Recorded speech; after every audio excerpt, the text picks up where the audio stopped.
Bismillahirrahmanirrahim. Assalamualaikum warahmatullahi wabarakatuh. Saya Anissa Rahmaninda dan di sini saya akan menjelaskan mengenai maqamat al-taubah. Apa itu maqamat?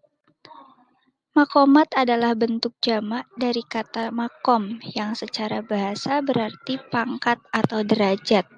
Dalam bahasa Inggris, maqamat disebut dengan istilah station atau stage.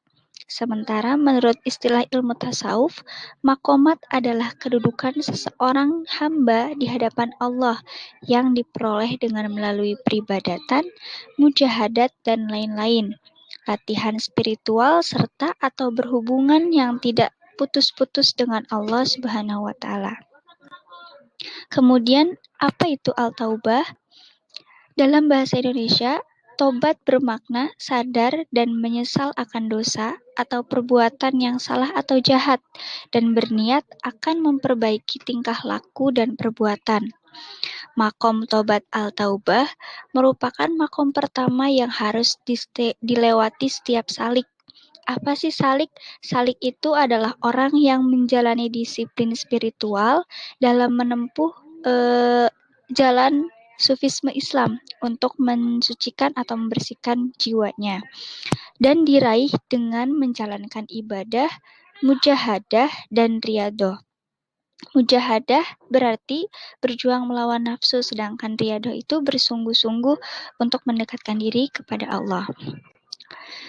Nah, hampir semua sufi itu sepakat bahwa maqamat tobat adalah makom pertama yang harus dilalui setiap salik.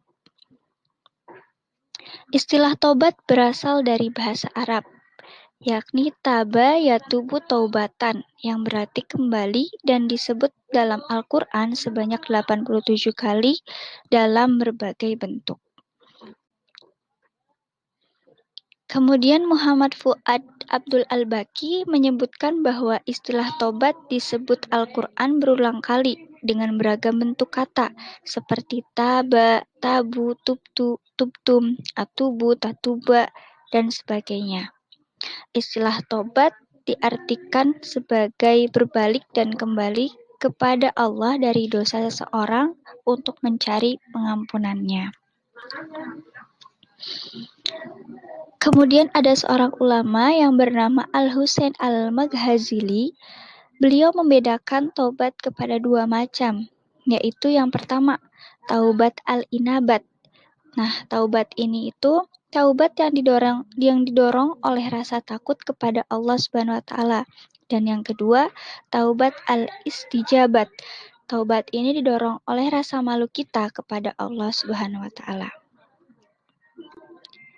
Dan yang terakhir itu ada syarat tobat. Menurut Ibnu Qayyim al-Jauziyah, ada 3 syarat tobat. Yang pertama, penyesalan. Jadi kalau kita misalkan mau bertobat, harus ada rasa penyesalan dalam diri kita. Kemudian yang kedua, meninggalkan dosa yang dilakukan. Kalau kita udah menyesal, berarti kita juga harus meninggalkan dosa yang telah kita lakukan kemarin. Kemudian yang ketiga itu memperlihatkan penyesalan dan ketidakberdayaan.